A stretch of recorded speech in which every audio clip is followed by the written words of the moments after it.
ഈശോയിൽ സ്നേഹമുള്ളവരെ, നമ്മൾ പെന്തക്കോസ്ത തിരുനാളിന് വേണ്ടി ഒരുങ്ങുകയാണല്ലോ. 50-ാം തിരുനാൾ, ഈസ്റ്റർ കഴിഞ്ഞിട്ട് 50-ാം ദിവസമാണ് പെന്തക്കോസ്ത തിരുനാൾ. നമ്മൾ ഉദ്ധിതനോട് ചോദിക്കേണ്ട ഏറ്റവും വലിയ അനുഗ്രഹം പരിശുദ്ധാത്മാവാണ്. നമ്മൾ ജോലി വേണം, കുഞ്ഞ് വേണം എന്നൊക്കെ പറഞ്ഞ് ചോദിക്കുമ്പോൾ അതിനേക്കാളും നല്ലത് പരിശുദ്ധാത്മാവിനെ ചോദിക്കുന്നതാണ്. നമ്മുടെ വ്യക്തിപരമായ പ്രാർത്ഥനകളിൽ പരിശുദ്ധാത്മാവിനെ നമ്മൾ ക്ഷണിക്കണം. നമ്മളിങ്ങനെ കൊന്ത നമസ്കാരമൊക്കെ നടത്താറുണ്ട്. ആളുകൾ എപ്പോഴും പറയുന്ന ഒരു കാര്യമാണ്, പ്രാർത്ഥിക്കുമ്പോൾ ഉറങ്ങിപ്പോവും. അതായത് എഴുതപ്പെട്ട പ്രാർത്ഥനകൾ ഇങ്ങനെ ഉരുവിട്ടുരുവിട്ട് വായിച്ചു വിടുമ്പോൾ യഥാർത്ഥത്തിൽ ദൈവത്തോട് നല്ലൊരു ബന്ധമൊന്നും ഉണ്ടാകുന്നില്ല. ചൊല്ലിത്തീർക്കുക, അതാണ് നമ്മുടെ ലക്ഷ്യം. ചൊല്ലിത്തീർക്കുക, അതുവഴി അനുഗ്രഹം ഉണ്ടാകാം. കാരണം ദൈവനാമമല്ലേ ഉച്ചരിക്കപ്പെടുന്നത്. പക്ഷെ നമുക്ക് ഗുണമുണ്ടാകുമോ എന്ന് എനിക്കറിയില്ല. ഈ ചൊല്ലിത്തീർക്കുന്നത് കൊണ്ട് ഉപകാരം ഉണ്ടാകുന്നറിയില്ല. അതുകൊണ്ട് വ്യക്തിപരമായ പ്രാർത്ഥനയ്ക്ക് പ്രാധാന്യം കൊടുക്കണം. എല്ലാ പ്രഭാതത്തിലും എഴുന്നേറ്റ് ഒരു 5 മിനിറ്റെങ്കിലും വ്യക്തിപരമായിട്ട് പ്രാർത്ഥിക്കണം. അങ്ങനെ അതിൽ ചെയ്യാവുന്നൊരു കാര്യമാണ് 5 കാര്യങ്ങൾ നിങ്ങൾ ചെയ്യണം. അതിൽ പ്രധാനപ്പെട്ടതാണ് പരിശുദ്ധാത്മാവിനെ വിളിക്കണം. എല്ലാ ദിവസവും വിളിക്കണം, പരിശുദ്ധാത്മാവേ വരണേ എന്ന് പറയണം. അപ്പോൾ ഒന്നാമത്തെ കാര്യം നന്ദി പറയണം. കഴിഞ്ഞ ദിവസം എല്ലാ അനുഗ്രഹങ്ങൾക്കും, തന്ന അനുഗ്രഹങ്ങൾക്ക് നന്നായിട്ട് ഉറങ്ങാൻ സാധിച്ചതിന് പ്രഭാതത്തിൽ എഴുന്നേറ്റ് നന്ദി പറയണം. രണ്ടാമത്തെ കാര്യം, എന്തെങ്കിലും തെറ്റുകുറ്റങ്ങൾ വന്നു പോയിട്ടുണ്ടെങ്കിൽ ദൈവത്തോട് മാപ്പ് ചോദിക്കണം. മൂന്നാമത്തെ കാര്യം, നമുക്ക് നമ്മുടെ ഉള്ളിൽ തലേ ദിവസത്തെ കുറേ നെഗറ്റിവിറ്റി ഉണ്ടാവും, അത് മാറാൻ വേണ്ടി പ്രാർത്ഥിക്കണം. അതിന് ഈശോയെ, എൻ്റെ ഉള്ളിൽ ഇന്നലെ കടന്നുകൂടിയ എല്ലാ തിന്മയുടെ സ്വാധീനങ്ങളെ, എനിക്കുണ്ടായ വിഷമങ്ങളെ, ഞാൻ മൂലം മറ്റുള്ളവർക്കുണ്ടായ വിഷമങ്ങളെ അങ്ങയുടെ തിരുരക്തത്താൽ കഴുകി വിശുദ്ധീകരിക്കണമേ. അത് രണ്ടാമത്തെ, ആന്തരിക സൗഖ്യത്തിന് വേണ്ടി പ്രാർത്ഥിക്കണം. മൂന്നാമത്തെ കാര്യം. നാലാമത്തെ കാര്യം, പരിശുദ്ധാത്മാവിനെ നമ്മൾ വിളിക്കണം. പരിശുദ്ധാത്മാവിനെ നമ്മൾ വിളിക്കണം. ഇനി അവസാനം നമ്മൾ അന്നത്തെ ദിവസത്തിന് വേണ്ട അനുഗ്രഹങ്ങൾ ചോദിക്കണം. ഇങ്ങനെ ഒരു രീതി ഉണ്ടെങ്കിൽ നമുക്ക് സ്വയം പ്രാർത്ഥിക്കാനായിട്ട് നമുക്ക് തോന്നും. സ്വയം പ്രാർത്ഥിക്കണം. വ്യക്തിപരമായ പ്രാർത്ഥന വളരെ അത്യാവശ്യമാണ്. ഈശോയോടുള്ള ബന്ധത്തിൽ വളരാൻ വ്യക്തിപരമായ പ്രാർത്ഥന ആവശ്യമാണ്. അപ്പോൾ നമുക്ക് ഉദ്ധിതൻ ഇറങ്ങി നടക്കുന്ന കാലമാണ്. അപ്പോസ്തലന്മാരെയൊക്കെ സന്ദർശിച്ച് അവരെ അനുഗ്രഹിച്ച് അങ്ങനെ കടന്നു പോകുന്ന കാലമാണ്. നമ്മൾ ആ കാലമാണ് പെസഹക്കാലം. സ്വർഗാരോഹണം വരെ കർത്താവ് നമ്മുടെ കൂടെ ഉണ്ട് എന്ന് വിശ്വസിക്കുക. നമ്മൾ ഈ ബലി അർപ്പിക്കുമ്പോൾ നമ്മുടെ കൂടെ ഉണ്ടാകും. അവിടെ എവിടെയെങ്കിലൊക്കെ ഇരിക്കുന്നുണ്ടാവും കർത്താവ്. ഉദ്ധിതനെ തിരിച്ചറിയണം നമ്മൾ. അപ്പോൾ ഇന്നത്തെ ഏറ്റവും അടുത്തുള്ളപ്പോൾ ചോദിക്കുക, ഇല്ലേ? സുവിശേഷത്തിന് മുൻപുള്ള വാക്യം ഇന്ന് വായിച്ചത് തെറ്റിച്ചാണ് വായിച്ചതെങ്കിലും അത് കർത്താവ് ഏറ്റവും അടുത്തുള്ളപ്പോൾ ചോദിക്കുക. കർത്താവ് ഏറ്റവും അടുത്തുള്ളപ്പോൾ ചോദിക്കുക എന്ന് പറഞ്ഞാൽ ഉദ്ധിതൻ ഇറങ്ങി നടന്ന് നമ്മുടെ കൂടെ വന്ന് നിൽക്കുന്ന സമയമാണ്. എന്ത് വേണമെങ്കിലും ചോദിക്കാം. കുഞ്ഞിനെ ചോദിക്കാം, ജോലി ചോദിക്കാം, വീട് ചോദിക്കാം, കടബാധ്യത മാറണമെന്ന് പ്രാർത്ഥിക്കാം, എല്ലാം പ്രാർത്ഥിക്കാം. പക്ഷേ ഒരൊറ്റ കാര്യം പ്രാർത്ഥിച്ചാൽ എല്ലാം കിട്ടും. ഇപ്പോൾ ഓർമ്മശക്തിക്ക് വേണ്ടി എനിക്ക് ഓർമ്മശക്തി തരണേ എന്ന് പറഞ്ഞ് പ്രാർത്ഥിക്കുന്നതിനേക്കാൾ എളുപ്പം പരിശുദ്ധാത്മാവേ വരണമേ എന്നാണ്. കാരണം പരിശുദ്ധാത്മാവാണ് ഓർമ്മശക്തി തരുന്നത്. മറിയത്തിൻ്റെ ഉദരത്തിൽ ഈശോ ഉരുവായത് പരിശുദ്ധാത്മാവിലാണ്. ഇന്റർവ്യൂവിന് പോകുമ്പോഴും എന്ത് പറയണമെന്ന് ആ സമയത്ത് പരിശുദ്ധാത്മാവ് വെളിപ്പെടുത്തി തരും. അപ്പോൾ പേടിയാണ്, ദൈവമേ ഇന്റർവ്യൂ എന്ത് ചോദിക്കും, ഞാൻ എന്ത് പറയും എന്നൊക്കെ പരിശുദ്ധാത്മാവിനെ വിളിക്കുക. ഇനിയൊരു കല്യാണാലോചന നമ്മൾ പ്രാർത്ഥിച്ചു കഴിഞ്ഞാൽ പരിശുദ്ധാത്മാവേ വരണേ എന്ന് പറഞ്ഞാൽ നമ്മുടെ ആവശ്യം കണ്ടിട്ട് പരിശുദ്ധാത്മാവ് പോയി ഒരാളെ ക്രമീകരിച്ച് കൊണ്ടുവന്ന് തരും. ഒരു ജീവിത പങ്കാളിയെ പരിശുദ്ധാത്മാവ് ക്രമീകരിച്ച് തരും. അപ്പോൾ നമ്മൾ പരിശുദ്ധാത്മാവിനെ ചോദിക്കുന്നില്ല, ബാക്കിയുള്ളതെല്ലാം നമ്മൾ ചോദിക്കുക. പക്ഷെ പരിശുദ്ധാത്മാവിനെ ചോദിച്ചാൽ എല്ലാം കിട്ടും. പരിശുദ്ധാത്മാവിനെ ചോദിക്കണം. ഇന്നത്തെ സുവിശേഷം ലൂക്ക 24:48 അവസാനിക്കുന്നത്. 49-ാമത്തെ വചനം, ഇതാ എൻ്റെ പിതാവിൻ്റെ വാഗ്ദാനം നിങ്ങളുടെ മേൽ ഞാൻ അയക്കുന്നു, ഉന്നതത്തിന് ശക്തി ധരിക്കുന്നത് വരെ നഗരത്തിൽ വസിക്കുവിൻ. ഇത് നടപടി പുസ്തകവും ലൂക്കായുടെ സുവിശേഷം ലൂക്ക തന്നെയാണ് എഴുതിയിട്ടുള്ളത്. അതുകൊണ്ട് ഇതിനോട് ചേർന്ന് പോകുന്ന വചനം അവിടെ ഉണ്ട്. നടപടി 1:4, അവൻ അവരോടൊപ്പം ഭക്ഷണത്തിനിരിക്കുമ്പോൾ കൽപ്പിച്ചു, നിങ്ങൾ ജെറൂസലേം വിട്ടുപോകരുത്. ലൂക്കായിൽ പറയുന്നത് നഗരത്തിൽ തന്നെ വസിക്കുവിൻ. നടപടി പുസ്തകത്തിൽ നിങ്ങൾ ജെറൂസലേം വിട്ടു പോകരുത്. എന്തിനു വേണ്ടിയിട്ടാണ്? എന്നിൽ നിന്ന് നിങ്ങൾ കേട്ട പിതാവിൻ്റെ വാഗ്ദാനം കാത്തിരിക്കുവിൻ. അപ്പം പരിശുദ്ധാത്മാവിന് നമ്മൾ ചോദിക്കേണ്ട ഒരു സമയം, എന്തിനു വേണ്ടിയിട്ടാണ് പരിശുദ്ധാത്മാവിന് നമുക്ക് തരുന്നത്? അത് ഇന്നത്തെ സുവിശേഷത്തിലുണ്ട്. നമ്മളെ സാക്ഷികളാക്കി മാറ്റാൻ, സാക്ഷികളാക്കി മാറ്റണം. ഈശോയെക്കുറിച്ച് കുറച്ചുകൂടി വ്യക്തമായി നമ്മൾ മനസ്സിലാക്കി തരും. അതുകൊണ്ടാണ് ഇന്നത്തെ സുവിശേഷത്തിൽ നിങ്ങൾ എൻ്റെ കൈകൾ കാണുവിൻ, എന്നെ തൊട്ടു നോക്കുവിൻ. അത് യോഹന്നാന്റെ സുവിശേഷത്തിൽ 20-ാം അധ്യായം 20-ാം വാക്യത്തിൽ ഇത് തന്നെ പറയുന്നുണ്ട്. നിങ്ങൾ പരിശുദ്ധാത്മാവിനെ സ്വീകരിക്കുവിൻ എന്ന് പറയുന്നതിന് മുൻപ് നിങ്ങളിത് കാണുവിൻ, എൻ്റെ കൈകൾ കാണുവിൻ. എന്തിനാ കാണുന്നത്? എന്തിനാ? സാക്ഷിയാക്കി മാറ്റാനാ. അക്ഷിയുള്ളവനാണ് സാക്ഷി, കണ്ണുള്ളവനാണ് സാക്ഷി. അക്ഷി കണ്ണാണ്, അപ്പൊ കണ്ണുള്ളവനാണ് സാക്ഷി. അതാണ് ഈശോ ഇന്നത്തെ സുവിശേഷത്തിലും ഇങ്ങനെ കാണിക്കുന്നത്. അവരുടെ മുമ്പിൽ വർത്തമീൻ കഴിച്ച് കാണിക്കുന്നത്, മുറിവ് കാണിച്ചു കൊടുക്കുന്നത്. എൻ്റെ പോലെ അസ്ഥിയും മാംസവും ഭൂതത്തിനില്ലല്ലോ, നിങ്ങളിത് കാണുവിൻ. അപ്പോൾ സാക്ഷിയാക്കി മാറ്റാൻ വേണ്ടിയിട്ടാണ് പരിശുദ്ധാത്മാവിനെ തരുന്നത്. ഇനി സാക്ഷിയായിട്ട് വെറുതെ അങ്ങനെ ഇരുന്നാൽ മതിയോ?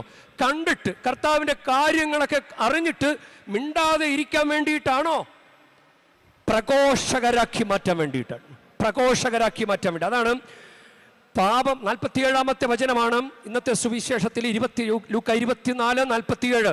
പാപമോചനത്തിനുള്ള അനുതാപം അവൻ്റെ നാമത്തിൽ ജെറൂസലേമിൽ ആരംഭിച്ച് എല്ലാ ജനതകളോടും പ്രഘോഷിക്കപ്പെടേണ്ടിയിരിക്കുന്നു. പ്രഘോഷിക്കണം, ഈശോയെക്കുറിച്ച് പറയണം. എന്നിട്ട് നിങ്ങൾ ഇവയ്ക്ക് സാക്ഷികളാണ്, നിങ്ങളിവയ്ക്ക് സാക്ഷികളാണ്. അപ്പൊ സാക്ഷികളാക്കി മാറ്റാനും പ്രഘോഷകരാക്കി മാറ്റാനുമാണ് പരിശുദ്ധാത്മാവിനെ നൽകുന്നത്. ചുമ്മാ അല്ല. പരിശുദ്ധാത്മാവിനെ വേണോ? പരിശുദ്ധാത്മാവിനെ വേണോ? പരിശുദ്ധാത്മാവിനെ വേണമെങ്കിൽ സാക്ഷിയായിക്കോളാമെന്ന് പറയൂ. ഞാൻ പ്രഘോഷകനാകാം എന്ന് പറയൂ. അങ്ങനെയുള്ളവർക്കാണ് പരിശുദ്ധാത്മാവിനെ നൽകുക. മിണ്ടാതിരിക്കുന്നവർക്ക് പരിശുദ്ധാത്മാവിനെ നൽകിയല്ല. ഇപ്പൊ തന്നെ അറിയാം കർത്താവിന്, നീ കർത്താവിന് വേണ്ടി സംസാരിക്കുമോ ഇല്ലയോ എന്ന് കർത്താവിനറിയാം. നീ കർത്താവിന് വേണ്ടി ജീവിക്കുമോ, കർത്താവിന് വേണ്ടി നിലകൊള്ളുമോ എന്ന് ഇപ്പോൾ തന്നെ കർത്താവിനറിയാം. തെളിയിച്ചു കൊടുക്ക്, ഞാൻ കർത്താവിന് വേണ്ടി നിലകൊള്ളാം, ഞാൻ കൂടെ കൂടെ കുമ്പസാരിച്ചോളാം, ഞാൻ കൂടെ കൂടെ കുർബാന സ്വീകരിച്ചോളാം, ഞാൻ ഞായറാഴ്ച ആചരണം മുടക്കിയല്ല. ഇങ്ങനെയൊക്കെയല്ലേ കർത്താവിന് സാക്ഷിയാകേണ്ടത്. അതുകൊണ്ടാണ് റോമാക്കാർക്ക് എഴുതിയ ലേഖനം 10-ാം അധ്യായം 12-ാം വാക്യം, യഹൂദനും ഗ്രീക്കുകാരനും തമ്മിൽ വ്യത്യാസമില്ല, ഒരുവൻ തന്നെയാണ് എല്ലാവരുടെയും കർത്താവ്, തന്നെ വിളിച്ചപേക്ഷിക്കുന്ന എല്ലാവരുടെയും മേൽ അവിടുന്ന് തൻ്റെ സമ്പത്ത് വർഷിക്കുന്നു. അപ്പൊ സ്വർഗത്തിന്റെ സമ്പത്ത് വേണോ? സ്വർഗത്തിന്റെ സമ്പത്ത് വേണോ? സ്വർഗത്തിന്റെ സമ്പത്താണ് പരിശുദ്ധാത്മാവ്. നിങ്ങൾ ഇവിടെ നിന്ന് പോകുമ്പോൾ നിങ്ങൾക്ക് എന്ത് വേണം? പരിശുദ്ധാത്മാവിനെ വേണോ? ഭൗതിക നന്മകൾ മതിയോ? ഈ ലോകത്തിലെ ക്ഷയിച്ചു പോകുന്ന ഭൗതിക നന്മകൾ മതിയോ? പരിശുദ്ധാത്മാവിനെ വേണോ? അപ്പം ഈ പരിശുദ്ധാത്മാവിനെ നൽകാനും നമ്മളെ സാക്ഷികളാക്കി മാറ്റാനും നമ്മളെ പ്രഘോഷകരാക്കി മാറ്റാനുമാണ് ഈ ഉദ്ധിതൻ കിടന്ന് പെടാപ്പാടുപെടുന്നത്. നമുക്കൊരു വാക്ക് പരിചയമുണ്ടാകാം. പുതിയ കുട്ടികൾക്ക്, പുതിയ തലമുറയ്ക്ക് ചിലപ്പോൾ അറിയാൻ പറ്റില്ല. പങ്കപ്പാട് എന്ന് പറയും. പങ്കപ്പാട്. അതിൻ്റെ ഗൂഗിളിൽ സെർച്ച് ചെയ്തപ്പോൾ ബുദ്ധിമുട്ട്, ശരീരക്ലേശങ്ങൾ എന്നൊക്കെയാണ് അതിൻ്റെ അർത്ഥം. പങ്കപ്പാട് ഏറ്റെടുക്കുക, ഉദ്ധിതന്റെ പങ്കപ്പാട്. നമ്മുടെ ഈശോ ദൈവത്തിൻ്റെ ഹിതപ്രകാരം ഭൂമിയിലേക്ക് വന്നു, നമുക്ക് വേണ്ടി പരസ്യ ജീവിതം നയിച്ചു, പ്രഘോഷണങ്ങൾ നടത്തി, രോഗികളെ സുഖപ്പെടുത്തി, കുറെ കാര്യങ്ങൾ ചെയ്തു, ദേവാലയത്തിൽ എന്നും പഠിപ്പിച്ചു. ഇനി നമുക്ക് വേണ്ടി പീഡകൾ സഹിച്ച് കുരിശിൽ മരിച്ചു. ഇപ്പൊ 2 കാര്യങ്ങളായില്ലേ? ഇതൊരു ഘട്ടമായിട്ടെടുത്തേ. ഈശോയുടെ പരസ്യ ജീവിതം, എന്തുമാത്രം ത്യാഗമെടുത്തു ഈശോ തൻ്റെ പരസ്യ ജീവിതം, അത് നമ്മളെ പഠിപ്പിക്കാൻ. ഇനി ഈശോയുടെ പീഡാസഹനവും കുരിശുമരണവും എന്തൊരു ബുദ്ധിമുട്ടാണ് ഈശോ ഏറ്റെടുത്തത്. അതും പോരാഞ്ഞിട്ട് ഈശോ, ഉദ്ധിതനായ ഈശോ വീണ്ടും പെടാപ്പാടുപെടുകയാണ്. ഇവരോട് പറയുന്നത്, ഇവരുടെ അടുത്ത് വന്ന് എത്ര തവണയാണ് നിങ്ങൾ എന്തിനാണ് അസ്വസ്ഥരാകുന്നത്? എൻ്റെ കൈകളും കാലുകളും കാണുവിൻ, എന്നെ സ്പർശിച്ചു നോക്കുവിൻ, ഭക്ഷിക്കാൻ എന്തെങ്കിലും ഉണ്ടോ? ഈശോ ജീവനുള്ള കർത്താവാണെന്ന് തെളിയിക്കാൻ ഈശോ പെടാപ്പാടുപെടുകയാണ്. എന്നിട്ട് അവർ വർത്തമീൻ കൊടുത്തു. വർത്തമീൻ അവരുടെ മുമ്പിൽ വെച്ച് ഭക്ഷിച്ചു. ഇനി പറയാണ്, എഴുതപ്പെട്ടത് ഇങ്ങനെയൊക്കെ എഴുതപ്പെട്ടിട്ടുണ്ടല്ലോ, ഞാനത് നിങ്ങളുടെ കൂടെ ഉണ്ടായിരുന്നപ്പോൾ പറഞ്ഞിട്ടുള്ളതാണല്ലോ, ഞാൻ പറഞ്ഞതല്ലേ ഞാൻ ഉയർത്തെഴുന്നേൽക്കുമെന്ന്. എത്ര തവണ ഈശോ പറഞ്ഞു ഇല്ലേ? ഈശോയുടെ പ്രവചനം 1, 2, 3 പ്രവചനങ്ങൾ ഈശോ നേരിട്ട് പറയുന്നുണ്ട് ശിഷ്യന്മാരോട്. 3-ാം ദിവസം ഉയർത്തെഴുന്നേൽക്കും. എന്നിട്ടും പിന്നീട് ഈശോ വിശുദ്ധ ലിഖിതങ്ങൾ ഗ്രഹിക്കാൻ അവരുടെ മനസ്സ് തുറന്നു എന്ന് വചനം പറയുന്നുണ്ട്. അതും കൂടി ചെയ്തു കൊടുത്തു ഇല്ലേ? ഭക്ഷണം ഉണ്ടാക്കി വായിലേക്ക് വെച്ച് കൊടുക്കുന്നത് പോലെയാണ് ഉത്ഥിതൻ കിടന്ന് പെടാപ്പാടുപെടുകയാണ്. പ്രിയ ദൈവ പൈതലെ, നിനക്ക് വേണ്ടി മരിച്ചിട്ടും ഈ പെസഹ കാലഘട്ടത്തിൽ നിന്റെ കൂടെ നിന്നെ ഒന്ന് വിശ്വസിപ്പിക്കാൻ നമ്മുടെ കർത്താവ് ചെയ്യുന്ന പെടാപ്പാട് നീ കണ്ടില്ലെന്ന് നടിക്കല്ലേ. എന്തിനു വേണ്ടിയിട്ടാ ഈ പെടാപ്പാട് പെടുന്നത്? ഉത്ഥിതൻ നിന്റെ ജീവിതത്തിൽ പെടാപ്പാട് പെടുന്നുണ്ട്. ഉത്ഥിതൻ നിനക്ക് വേണ്ടി കഷ്ടപ്പെടുന്നുണ്ട്.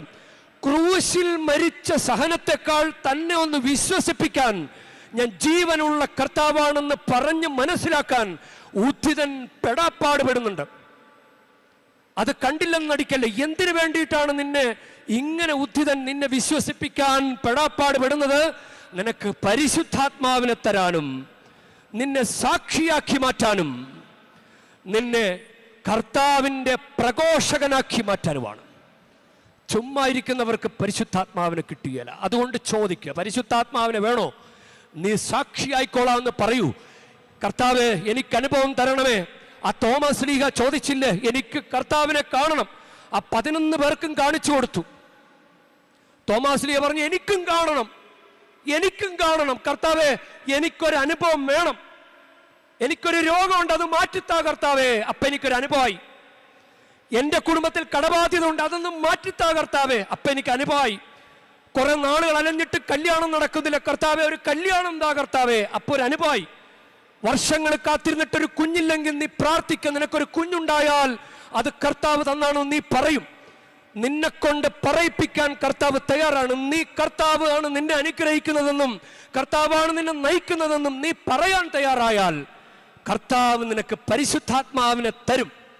വെറുതെ നോക്കിയിരിക്കുന്നവർക്കല്ല പരിശുദ്ധാത്മാവിനെ തരുന്നത്, കർത്താവിന് വേണ്ടി സംസാരിക്കുന്നവർക്ക്. അതുകൊണ്ട് ഈ നാളുകളിൽ നിങ്ങൾ വേറൊന്നും ചോദിക്കണ്ട, ഭൗതിക നന്മകളൊന്നും ചോദിക്കണ്ട. നിങ്ങൾ ഈ നാളുകളിൽ പരിശുദ്ധാത്മാവിനെ കർത്താവേ, പരിശുദ്ധാത്മാവിനെ കർത്താവേ അങ്ങനെ പ്രാർത്ഥിച്ചുകൊണ്ടിരിക്കും. ആത്മാവാം ദൈവമേ വരണേ, എൻ്റെ ഉള്ളിൽ വസിക്കാൻ വരണേ.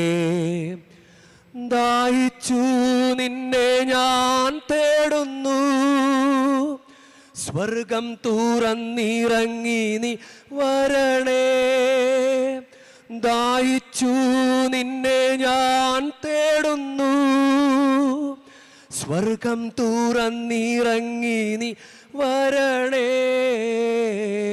ആത്മാവാം ദൈവമേ വരണേ, എൻ്റെ ഉള്ളിൽ വസിക്കാൻ വരണേ. പരിശുദ്ധാത്മാവിൻ്റെ ഇഷ്ടദാസിയായ പരിശുദ്ധ മറിയം നമുക്ക് വേണ്ടി മാധ്യസ്ഥ്യം വഹിക്കട്ടെ. ആമേൻ.